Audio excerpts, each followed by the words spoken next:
Hello guys, welcome to the Wars and Weapons channel. In my video about the tanks, I talked about World War I tanks and basically landships. And I basically at the end of the video, I said that tanks evolved to the form that we see today. But I didn't explain why and how they evolved into the form that we see today. So in this video, I'm going to explain why and how tanks got so modernized that we know them today as tanks instead of landships. Now, as I said, landships were basically pretty basic. You can say it had a pretty basic structure. It was just an armored vehicle on two tracks with two turrets on the side. That's basically the entire concept of the tank. Now, the problem with this was that it could not fire at things directly in front of it, as I said in many of my videos before. Now, the way to fix this problem was to actually install a main cannon in the front or on the top. Now, the Germans used the A7V and they had a cannon installed directly in the front. Now the problem with this one was that it could not fire at things from the side. So later on they saw that, well, putting the turret on the top with an ability for it to rotate will give the tank the ability to fire at all directions, so it wouldn't have any problems, just like the A7V would have to rotate towards the target in order to attack it. So with the landships, and they would basically have a pretty big problem if they were going to go through armored combat in urban areas, because as we all know, urban areas don't really have that much space for tanks to rotate and fire in different directions. So they basically decided to install the turrets on the top of the tanks, and basically that became the concept of the actual tank, and then the idea of landships was gone. So now we had the World War II tanks right after World War I tanks. World War II tanks were also pretty simple. They were, as I said, just armored, like an armored structure running on two tracks with a turret on the top that could rotate. That's basically the entire concept of the World War II tanks. Now, designing in the old times was actually pretty simple. You had three factors: firepower, armor, and speed. Now, three of these factors were it was like a point game where if you put 1 point into one of the things, you would have to take one off the other, such as things like the T-34, the Soviet T-34, actually had a ton of speed and could be produced pretty fast, but it lacked firepower and armor and could basically be destroyed by one shot from most German tanks. Now, the Tiger, in the other hand, it had a ton of armor, like you couldn't penetrate it no matter how hard you tried. It was extremely hard. And it had a ton of firepower, an 80mm cannon that could destroy almost any tank of its time.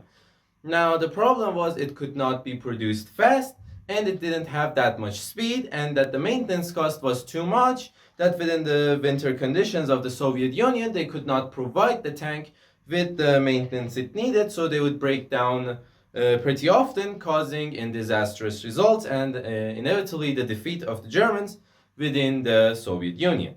Now, this was also the same thing for American and British tanks. They were basically, they had these same three factors. They had armor, they had firepower, and they had the engine factor or the speed factor. Now, they would mostly focus on speed and production speed because they believed that, like, if you have a Tiger tank and then like 40 M4 Shermans come by assaulting it, of course the Tiger can't hold on any more than 5 minutes. So basically they thought that, and they thought with the amount of production time that we save, we can produce a ton of tanks to fight the better armored and better armed German tanks. So that was how they actually created these tanks. They had a pretty simple design. It was not like today where you have multiple types of armor, you have multiple types of weaponry. It was pretty simple. You had a cannon. If you wanted to increase the firepower, you'd have to make a bigger cannon, which would result in more weight, thus causing the speed to decrease. So was it for the armor. You had a metal sheet that you could increase the thickness or decrease the thickness to increase or decrease the armor of the tank, which would also result in more or less weight affecting the speed. So was the speed factor. The speed factor, you'd have to take some points off the other areas of the tank, the firepower and the armor of the tank, so you can decrease the weight, and you can basically have a stronger engine so it can push your tank forward faster. Now, there were some tanks that achieved great balance between these few points, but they were extremely rare to come by because, as I said, it's extremely hard. It's like a point game where if you put 1 point to one of the parts, you would have to take one off another.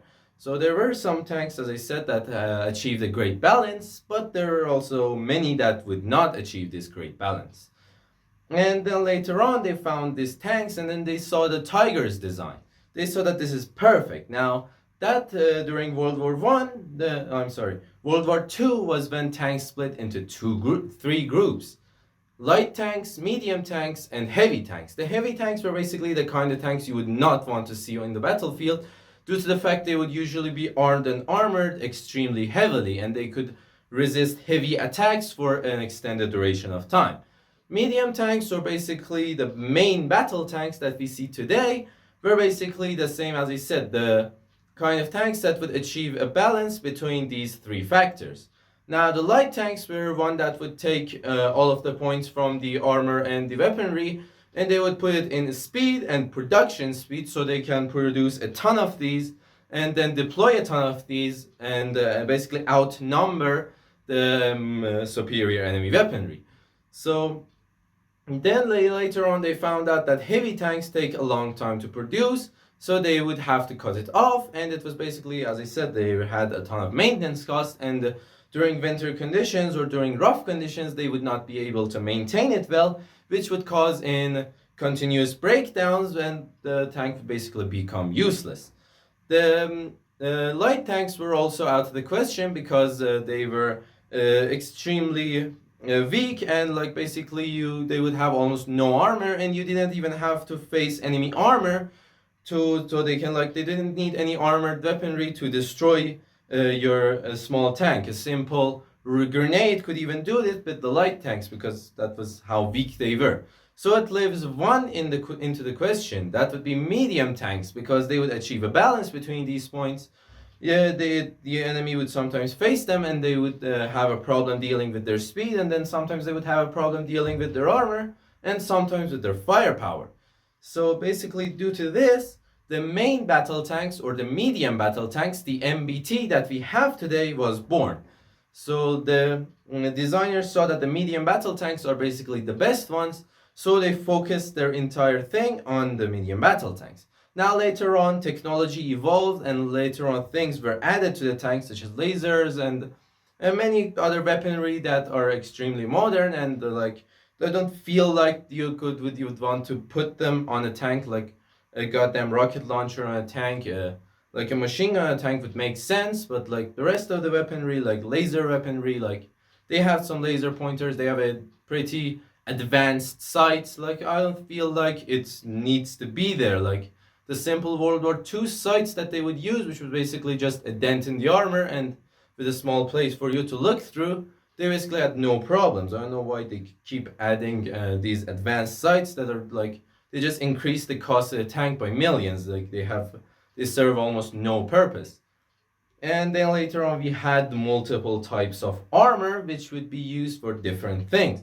Reactive armor, which would basically be used in order to effectively counter enemy projectiles, because it would basically be filled with explosives, and once a shell would come, the explosives inside the reactive armor would detonate, causing the basic amount of kinetic energy to resist the kinetic energy of the enemy bullet, thus causing it to have less kinetic energy, and basically it would make the shell can't penetrate the armor. You can see it on most battle tanks today. It's in the form of these small boxes attached to the armor. And then there were composite armors. They were basically like, they have multiple layers of armor, each for like some type of ammunition. Like one of them could resist armor piercing ammunition, while the other would be focused on landmines, while one would be focused on high explosive ammunition. That's basically, it's a pretty hard concept, and you'd have to mix these stuff up, like one layer of that, one layer of that, 2 layers of the other, and then like 5 layers of armor, which would be extremely heavy. So you would have to redesign the entire thing. So basically the tanks got extremely complicated after the Cold War, because before that they were pretty simple, as I said, medium tanks, heavy tanks, and light tanks, and then you'd basically just have whatever you want. There was a point system with 3 factors, and you would have to put points inside of one of them and take points off the others. Anyway, that's basically how we got the modern battle tanks, or MBTs that we call them today. Basically, it was short for medium battle tanks, but later on it got into main battle tanks because it was basically the main battle tank being used on the field. So it got the name MBT from it. Anyway, that's basically how we got the tanks today. Thank you for watching. Make sure to like the video, subscribe to the channel, and ring the war bell to be notified of the rest of the wars that will occur on the channel later. Thank you guys for watching again, and stand by for the next video.